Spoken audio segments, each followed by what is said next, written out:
नमस्कार। Today Bihar news देख रहे हैं आप। मैं हूं आपके साथ प्रकाश सिंह। बिहार में तारीखें अब चुनाव की घटने लगी है। विधानसभा के चुनाव बिहार में तय समय पर होंगे। ऐसे में बिहार में एनडीए हो या फिर महागठबंधन या फिर जनसुराज की बात क्यों ना हो, इस वक्त सिर्फ रणभेरी बजने का इंतजार है। तैयारी पूरी हो चुकी है। बिहार के राजनेताओं की चर्चा लगातार हम कर रहे हैं।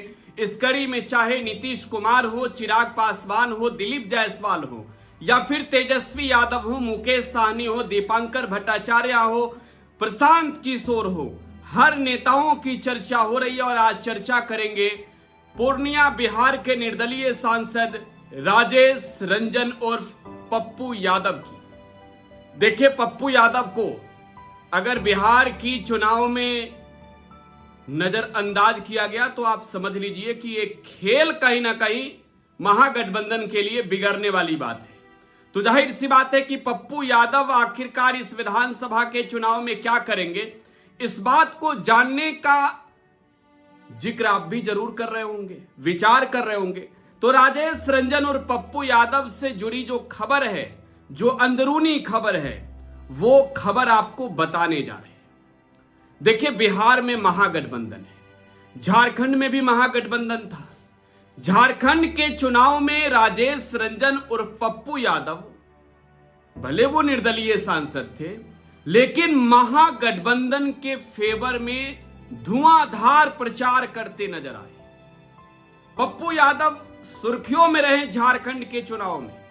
तेजस्वी यादव से ज्यादा सभाएं पप्पू यादव ने की झारखंड चुनाव में।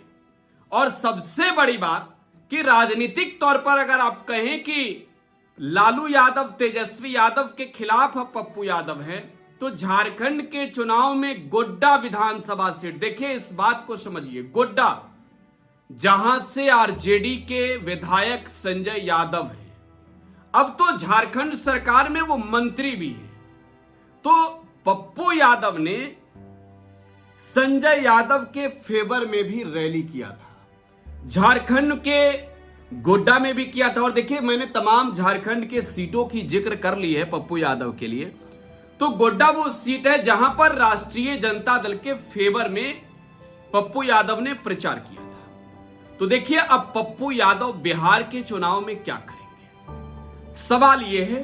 क्योंकि वो सांसद तो निर्दलीय हैं, जाहिर सी बात है कि उन्हें इंतजार जो है वो बीजेपी का भी रहता होगा, कांग्रेस का भी रहता होगा। और दिलचस्प विचारधारा वाली बात कहें तो कांग्रेस के साथ राजेश रंजन और पप्पू यादव का विचारधारा एकदम मैच बैठता है। और यही वजह है कि वो कहते भी हैं कि अगर आप पैरेलल ना समझे तो वन साइडेड समझ ले। लेकिन वो कांग्रेस के समर्थक है।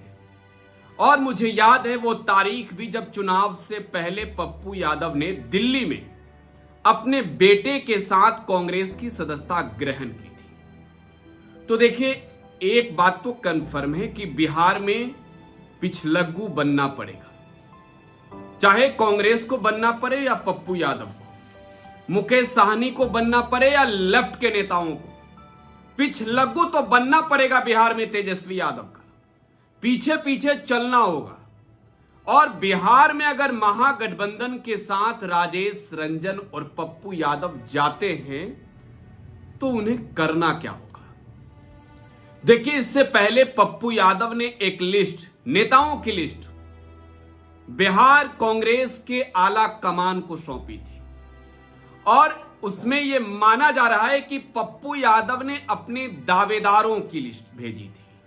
पप्पू यादव ने उस लिस्ट में पूरे नाम का जिक्र किया था और बकायदा सीट भी बता दिया था कि ये उनके कैंडिडेट हैं, चुनाव लड़ना चाहते हैं और वो चुनाव लड़ेंगे तभी पप्पू यादव साथ हैं। तो ऐसे में एक सवाल ये है कि क्या कांग्रेस नेतृत्व जो है, जिन्हें सीटें कितनी आवंटित होगी गठबंधन में, एक कोऑर्डिनेशन कमेटी की बैठक के बाद फाइनल होगा, कांग्रेस जो है वो तैयार होगी।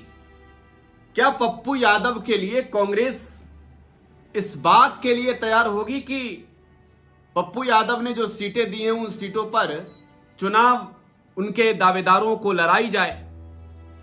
अब देखिए, पप्पू यादव कांग्रेस का झंडा तो ढो रहे हैं, लेकिन वो कांग्रेस के एमपी नहीं, ना ही कांग्रेस में किसी भी तरह के बोर्ड के मेंबर है या अध्यक्ष है।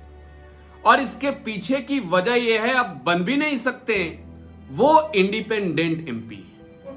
और नियम यह कहता है कि जो निर्दलीय सांसद होंगे, अब निर्दलीय सांसद जो है वो किसी दल की सदस्यता ग्रहण नहीं कर सकते। तो ऐसे में राजेश रंजन उर्फ पप्पू यादव किसी भी दल की सदस्यता ग्रहण नहीं कर सकते हैं। तो पप्पू यादव दल तो ज्वाइन नहीं कर सकते हैं, लेकिन राजेश रंजन उर्फ पप्पू यादव विचारधारा की बात करके झंडा ढो रहे हैं। तो देखिए, अब सवाल सीधा ये है कि क्या पप्पू यादव को तेजस्वी यादव एक्सेप्ट करेंगे? देखिए, जवाब है कि एक्सेप्ट करेंगे, सीमांचल के लिए करेंगे, क्योंकि पप्पू यादव के पास आप जान रहे हैं विकल्प की कमी नहीं है। वो आज भी चाहें तो चुनाव लड़ा दें, अपने दल के नेताओं को लड़ा दें, पार्टी का तो विलय करा दिया उन्होंने। अब बिहार में उनके जो दावेदार हैं वो तैयार हैं। पप्पू यादव को लेकर एक टेंशन की बात यह है कि असदुद्दीन ओवैसी भी चाहते हैं कि सीमांचल में वो महागठबंधन के साथ मिलकर ही चुनाव लड़े, सीमांचल के सभी 24 सीटों पर चुनाव लड़े। तैयारी तो बिहार के 50 सीटों की है। अब देखिए, 50 जब डिमांड बढ़ेगा ओवैसी का, तो जाहिर सी बात है कि तेजस्वी इसे एक्सेप्ट नहीं करेंगे। लिहाजा पप्पू यादव को साथ में लिया जा सकता है। अब सवाल यह है कि झुकेगा कौन, तेजस्वी झुकेंगे या पप्पू यादव झुकेंगे? तो देखिए, सीधा जवाब है झुकना तो पप्पू यादव को ही पड़ेगा। और जो पप्पू यादव के करीब से जानने वाले लोग हैं वो बताते हैं कि पप्पू यादव राजनीतिक रूप से समझौता स्वीकार कर लेंगे। तेजस्वी यादव के साथ वो जाना चाहते हैं, लेकिन उनके बरबोले बयान उनको रोक लेते हैं, उन्हें पहुंचने ही नहीं देता। पहुंचते की कोशिश करते हैं तो तेजस्वी आने घुसने नहीं देते घर में। तो सीधी सी बात है कि बिहार चुनाव में पप्पू यादव की भूमिका पर अगर सवाल है तो भूमिका क्लियर है कि महागठबंधन के साथ ही रहेंगे, तेजस्वी यादव के साथ रहेंगे, बिहार के चुनाव में मिलकर लड़ेंगे। फिलहाल आप टुडे बिहार न्यूज के साथ बने रहें। धन्यवाद।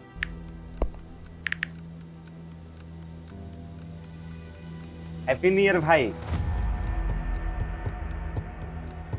Happy new year. काहे रे भाई, तोर जिंदगी में ऐसा का हो गल कि तोरा की नौका साल हैप्पी लाग रहल बा? मतलब ई कि नयका साल तो आ गइल, हाँ, लेकिन बदले वाला का बा? उहे पर्चा लीक होई, उहे नौकरी खातिर मारा मारी, काम धाम के चक्कर में पलायन, उहे बेरोजगारी, मेडल लटकत रही गला में, माथा पर दुख और चिंता के गोड़ छपाई, सरकार से हक के खातिर रोवा, धरना, प्रदर्शन, लाठी खा, मार खा, थप्पड़ खा। 20 साल से दुख चिपकल बा, कहवा से हैप्पी हो दी रे भाई? बात तो तू एकदम सही बोला था। अब बता, बिहार के युवन के न्यू ईयर कब हैप्पी हो?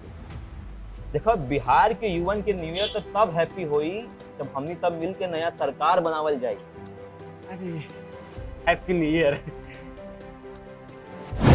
नया साल, नई सरकार, नया संकल्प, नया बिहार।